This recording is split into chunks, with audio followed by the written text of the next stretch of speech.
Hey everybody, this is James, and I wanted to talk about a new way that you can make money online, and that is through Airbnb Experiences.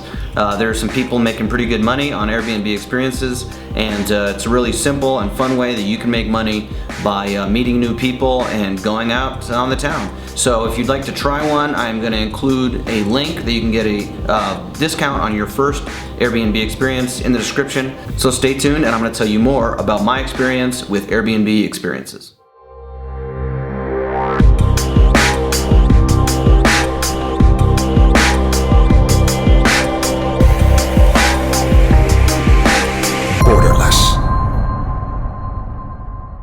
As most people know, I like to try out new and different ways to make money in the gig economy, especially ways that you can make money internationally.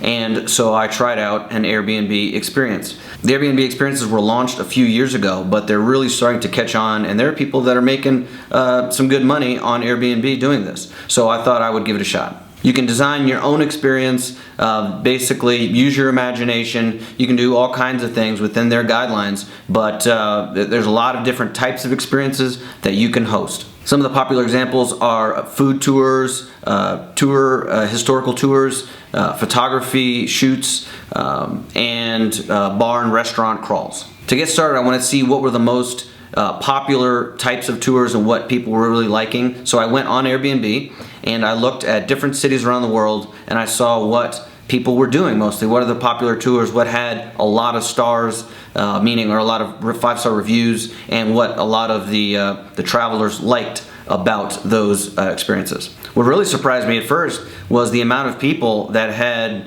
that seemed to be doing pretty well with these experiences. They had things that were relatively simple, that they were, a good price, and they had many reviews. So that means that a lot of people are doing it, and a lot of people were enjoying it and were willing to pay a lot of money. So that got me interested in giving this a try. I just wanted to start something easy, just because I wanted to see how the system worked and get inside there. I saw that one that was easy and quick to get started and very popular were bar tours. So I did a mezcal and cantina tour. What I noticed was a pattern with a lot of these types of tours.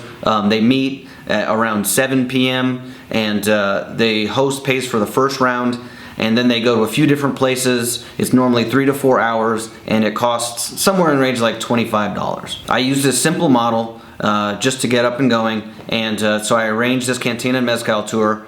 We would meet in the center of town. I would tell some history about the city and about where we were standing, and we'd go to a few places, and then we would end at a cantina where they would have live flamenco music. Also, to top it off, it wasn't included in the description, but I also brought a bottle of mezcal, and I gave everybody these shot glasses as kind of something over the top to make people appreciate the tour. I had a general outline of where we would go, but I kind of kept it open a little bit as well, because I would feel out the people as we were talking and as we met to make sure that I brought them to places that they would like the most. So I filled out all the information on Airbnb, and it probably took me around 4 to 5 days, I think, to get approved. Now once you're approved, it's really easy to get other experiences started. One thing I did find challenging to get the experience up to get started is that they want high quality pictures, and this is a tour that I hadn't done before, and so I didn't have any pictures of it. And I'll also mention that according to the policy of Airbnb, when you do an experience, it has to be exclusive to Airbnb. They want these to be personal and authentic, and so they've applied this rule to try to do that. So this has to be a new tour, and to get started you need a picture of that tour. So I just took a picture of me and some friends of mine out doing what looked to be a mezcal tour.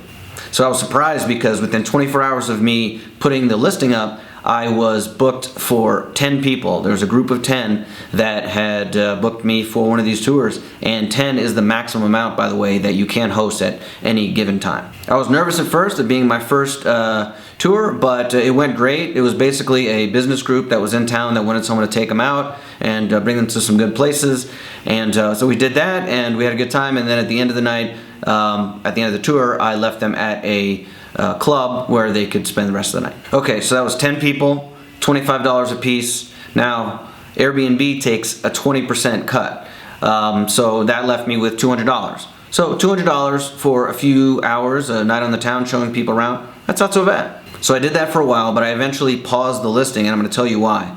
Although a group of 10 is great, you are going to get, there's no minimum that you can put, so you are going to get bookings for 1 or 2 people. You know, I had many couples, so with a couple, you take out a couple for a few hours and you get paid only $40. At least it pays for your drinks, but you're not going to be making money that way. Remember, you're also sacrificing your night, so there's probably times when you'd rather be doing other things, you'd be with your friends or something like that. You can't just be canceling them because it's inconvenient for you. Another problem I was running into is with larger groups, when it was popular nights, having reservations and finding a place for us to go, because a lot of the places I wanted to go were already packed on those nights. Ideally, you know, I wanted to have a kind of a promotion deal with the places that I bring all these people, but since the places were packed, they weren't as open to dealing with me like that. So I'm certainly not an expert, but that's just some of the things that I learned from doing Airbnb experiences. I had a fun time doing it, and I'll definitely do some more of them. What I'll do next time is offer tours at a higher price. That way, even if it's only 1 or 2 people, it's still worth my time. I also prefer to do it during the daytime. That way I'll have less problems with availability, we'll get more personalized service, and I won't have to sacrifice my nights on the weekends when I probably have other things I want to do. So really that's all I've got for now. I hope that I could give you some interesting information. If you would like to try out an Airbnb experience, then please, as I said before, use the link in the description. That'll give you money off on your first experience, and some of them are very inexpensive, so maybe you can get one for free. So I hope you enjoyed it, and thanks for watching. Borderless.